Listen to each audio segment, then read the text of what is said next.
अस्सलाम वालेकुम dear students, कैसे हैं आप सब। My name is Rayan Malik and I am here to teach you physics class 10th।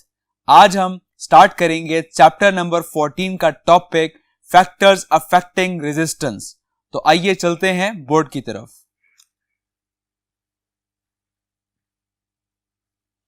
So chapter number 14 current electricity and the topic 14.6 that is factors affecting resistance।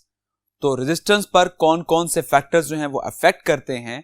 So resistance of wire depends upon first the length of wire, second factor area of cross section of wire, and the third one nature of wire, and similarly the fourth one that is temperature of wire. तो ये वो factors हैं जो किसी भी resistance पर affect करते हैं। अब वन बाय वन हम इसको डिस्कस करते हैं। So the first factor is length of wire. First factor is length of wire.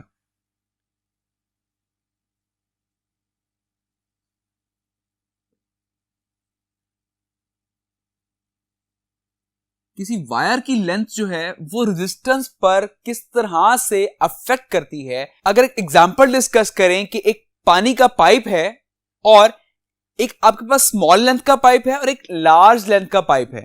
आपने इस पाइप के अंदर से पानी गुजारना है, तो पानी जब तक उस पाइप के अंदर से गुजरेगा दैट्स मीन कि हमने उसको बाउंड कर दिया है कि उसने उसी पाइप के अंदर से ही फ्लो करना है, वो इससे ज्यादा बाहर कहीं फ्लो नहीं कर सकता। दैट्स मीन कि हमने उसके अंदर एक रुकावट डाल दी, हमने एक रेजिस्टेंस क्रिएट कर दी उसके लिए कि उसने इसी पाइप में से फ्लो करना है। अब अगर हम डिस्कस करें लाइक फॉर एग्जांपल कि ये एक स्मॉल पाइप है, अब अगर पानी जब इस पाइप में से फ्लो करेगा तो पानी सिर्फ यहां से लेकर यहां तक एक पाइप के अंदर बाउंड है। दैट मीन कि इसकी लेंथ की वजह से इसमें इतनी रेजिस्टेंस यहां पर मौजूद है। जैसे ही पानी यहां से बाहर निकलेगा तो वो इजीली पानी जो है वो फ्लो कर सकता है। दैट मीन कि यहां पर उसके ऊपर रेजिस्टेंस खत्म हो गई है। तो क्योंकि लेंथ कम थी तो रेजिस्टेंस कम है।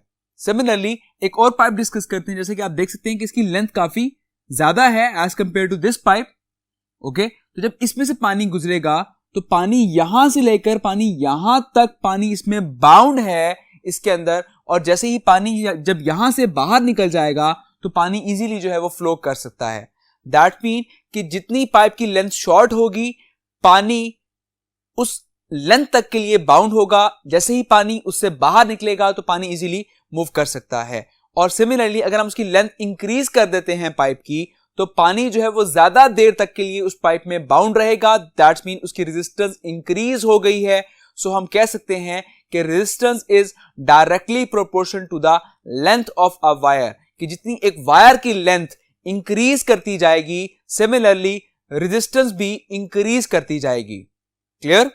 सो we can say that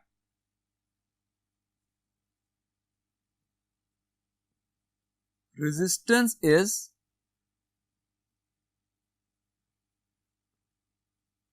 directly proportion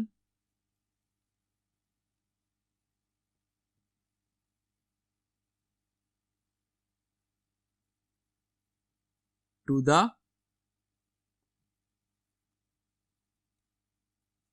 length of wire. Okay, so R is directly proportional to the length. Clear? So this is the first factor. Now the second factor is area of cross section of wire.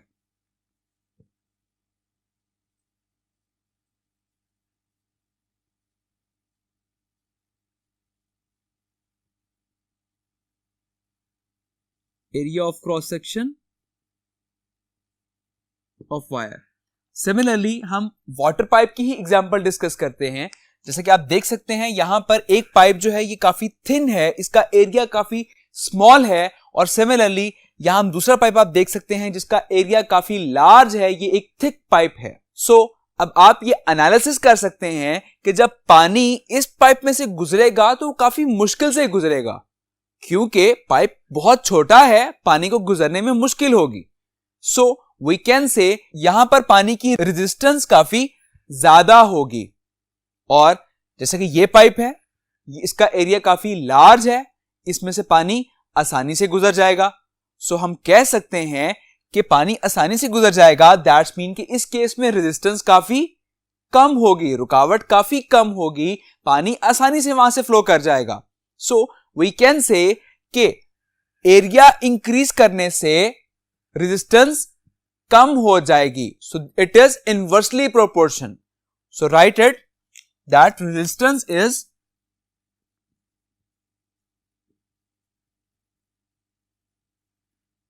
is inversely proportion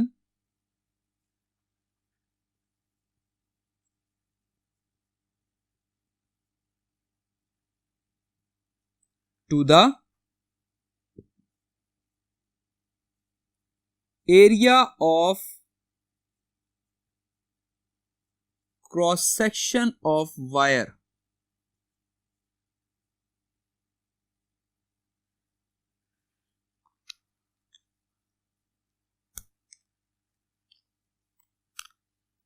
That resistance is inversely proportion to 1 by A. Okay, सो ये inversely proportion है। अगर हम area increase करेंगे तो क्या होगा, resistance decrease करती जाएगी। सो हम ये कह सकते हैं कि थिक वायर मींस कि जिसका एरिया काफी ज्यादा है, has less resistance and thin wire has more resistance. Clear? Similarly, अब थर्ड फैक्टर डिस्कस करते हैं, that is nature of the wire.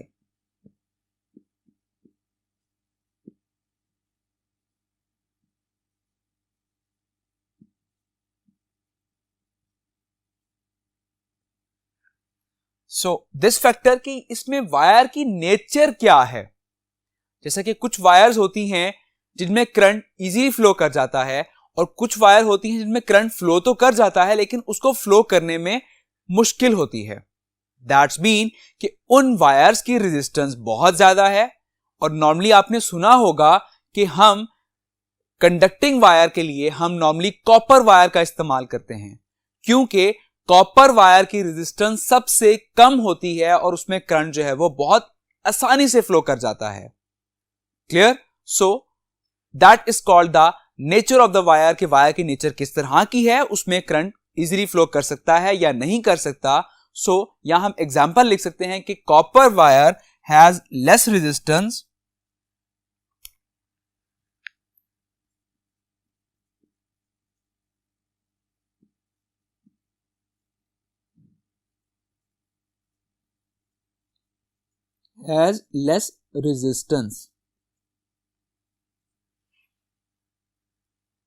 and steel wire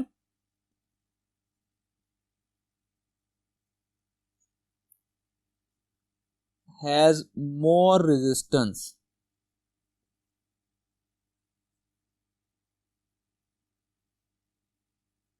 सो यहां से आपको क्लियर हो रहा होगा कि अगर हमने सिर्फ वायर की नेचर चेंज करने से रेजिस्टेंस पर किस तरह से अफेक्ट हो रहा है, कि कॉपर वायर जो है उसमें रेजिस्टेंस बहुत कम होती है और स्टील वायर में रेजिस्टेंस बहुत ज्यादा होती है।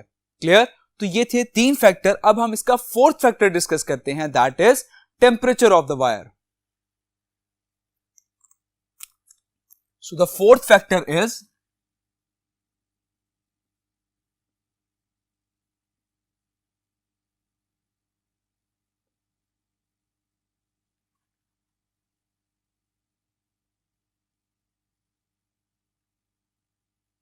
Temperature of the wire.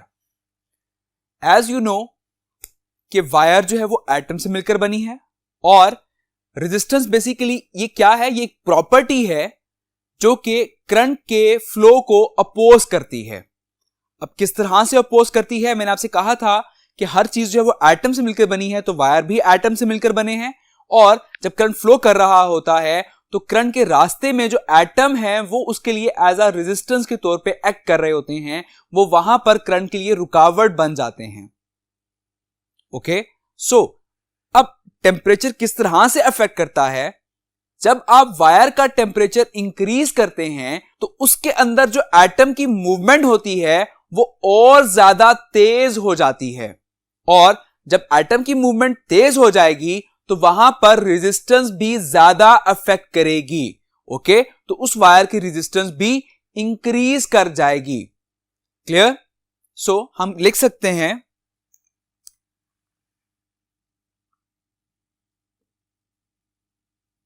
as the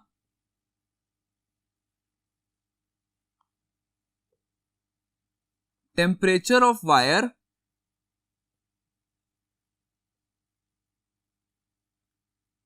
increases,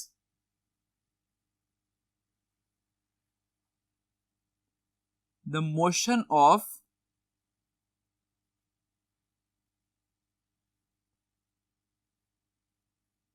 atoms increases, and this cause large resistance।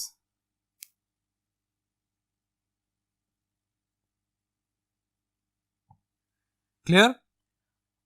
अब हमने इसके फर्स्ट टू फैक्टर्स पढ़े थे, that is length of a wire and area of a wire, और उसमें हमने ये कंक्लूड कर लिया कि आर जो है that is directly proportional to the length and R is inversely proportional to 1/a। Okay, so इन दो कंक्लूजन्स को हम कंबाइन कर लेते हैं, that is R is directly proportional to the length and inversely proportional to the area.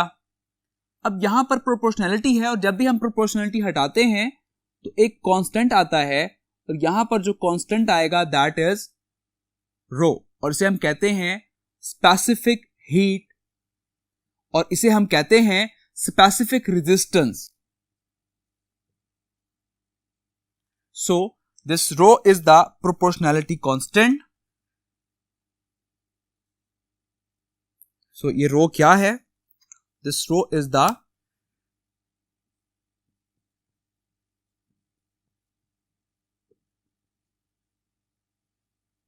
proportionality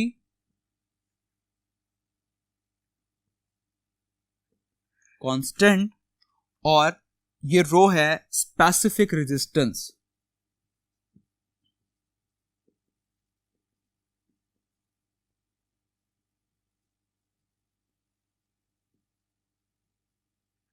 specific resistance.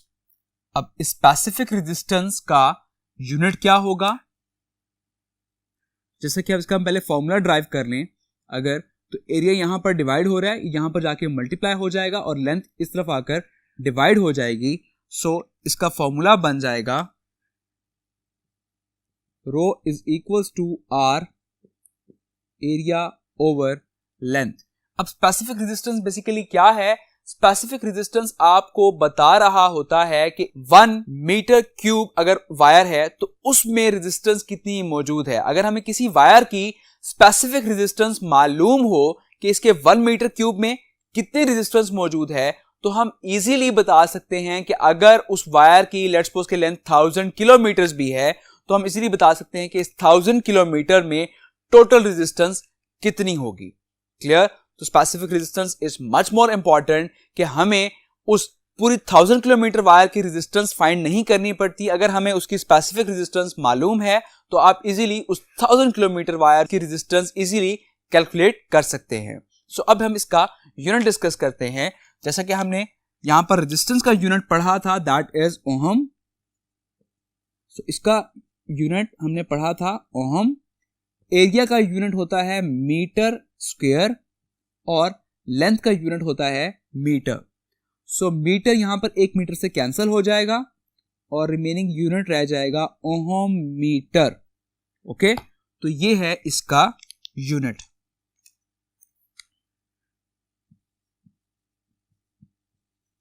Unit of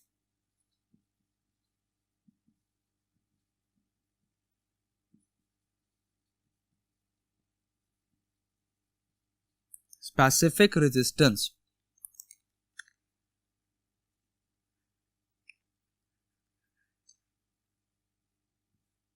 and it is ohm meter. Clear? I hope ये lecture आपको समझ आ गया होगा। इसी के साथ एक एग्जाम्पल है 14.3, तो ये आपने खुद से सॉल्व करनी है। इंशाल्लाह मुलाकात होगी नेक्स्ट लेक्चर में। तो अपना बहुत सारा ख्याल रखिएगा। Take care. अल्लाह हाफिज।